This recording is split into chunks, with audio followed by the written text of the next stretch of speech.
পুরুষ মানুষ যাকে মন থেকে চায় তাকে ছাড়াও লুকিয়ে লুকিয়ে আরো অনেককে চায়। কথাটা সঠিক নাকি ভুল এটা অবশ্যই জানাবেন। নতুন ফ্ল্যাটে নতুন সংসার, আর সংসার মানে অনেক কষ্ট। একটা মেয়ের সংসার গোছায় রাখতে যে কি কষ্ট হয় সেটা শুধু মেয়েরাই জানে। আর যদি সে মেয়েটা না থাকে তখন সংসারটা কত এলোমেলো সেটা সে পুরুষটা ভালো করেই জানে। তাই মেয়েদেরকে সম্মান করতে শেখো, ভালোবাসতে শেখো। আসসালামু আলাইকুম, কেমন আছেন সবাই? সংসারের সব কাজ শেষ করে আমি এখন একটা সুন্দর গাউন পরেছি, সাথে নিকাব হিজাব পরেছি। আমাকে দেখতে একদমই নতুন লাগছে। ঠিক মতো নিকাব পরতে পারছিলাম না, তাও ট্রাই করছি, ইউটিউবে দেখেছিলাম, সেভাবে আসলে ট্রাই করা। আজকে আমি খুব সুন্দর সুন্দর কিছু গাউন পরবো আর আপনাদের সাথে শেয়ার করব। প্রত্যেকটা গাউনের অনেক বেশি ঘের ছিল এবং পকেটও ছিল।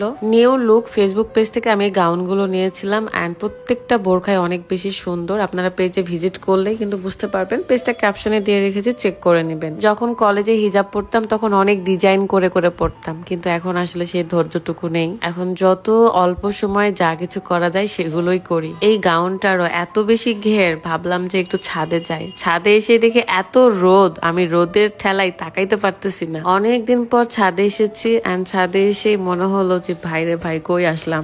আমি কিন্তু সংসারের সব কাজ শেষ করে রান্না বান্না কমপ্লিট করে তবেই ছাদে এসেছি। বেশিক্ষণ ছাদে থাকতে না পেরে আমি চলে আসলাম। এসে আরো একটা সুন্দর গাউন পরেছি, এটাকে বোরখাও বলতে পারেন। এটার সাথে ম্যাচিং করে একটা কালো হিজাব বের করলাম আর সেটাই পরতেছি। পরে নেওয়ার পরে ভাবলাম যে আমার বরটাকে একটু খেতে দিই, কারণ দুপুর হয়ে গেছে, তারও ক্ষুধা লাগছে আর আমারও ক্ষুধা পাইছে। তাই রান্নাঘরে চলে গেলাম। রাইস কুকারে ভাত চড়িয়ে দিয়েছিলাম, ভাত হয়ে গেছে। দেন ভাতগুলো প্লেটে নিব, একটা প্লেটেই খাবো। রাতকে ফার্স্টে খাওয়াই দিব, দেন আমি খাবো। আজকে আমি রান্না করেছিলাম মুরগির মাংস, পটল আলু ভাজি।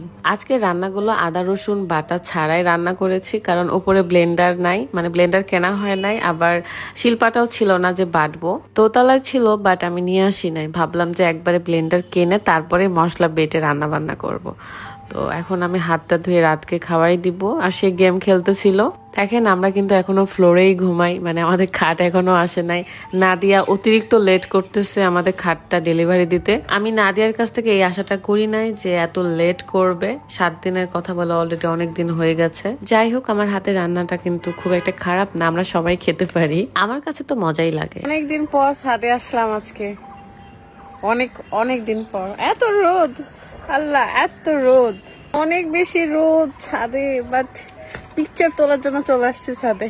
চলেন এবার একটু ঢং করে করে আপনাদেরকে গাউন গুলো দেখাই। এটা আমার কাছে ভালো লাগছে অনেক, কারণ কালার কম্বিনেশনটা জোস আর ঘের এত বেশি, আমি যেদিকেই দিয়ে উড়াই সেদিকেই বড় বড় করে উড়ে যায়, মানে অনেক বেশি ঘের। টানা রোদের মধ্যে জাস্ট সুন্দর সুন্দর পিকচার আর ভিডিও তোলার জন্য আমি চলে গিয়েছিলাম ছাদে। হুট করে দেখি যে এই বোরখাতে একটা পকেটও রয়েছে, একটা না 2টা পকেট রয়েছে। আমার আবার পকেট খুব ভালো লাগে, সেটা হোক বোরখাতে কিংবা সালোয়ারে। বিদায় জানাচ্ছি কারণ অনেক বেশি রোদ। তো আমি ফার্স্টে যে গাউনটা পরেছিলাম, গাউনটা পরে বাইরে যেতে চেয়েছিলাম, বাইরেও এসেছি, বাট রোদের গরমে আমি আর থাকতে পারি নাই। দেন আবার উপরে চলে আসছি, উপরে এসেই দেখাই দিলাম আপনাদেরকে সুন্দর এই গাউনটা। আজকের ভিডিওটা এ পর্যন্তই, আপনাদের সাথে নেক্সট ভিডিওতে দেখা হয়ে যাবে। ভিডিওটা কেমন লাগলো অবশ্যই কমেন্ট করে জানাবেন। আল্লাহ হাফেজ।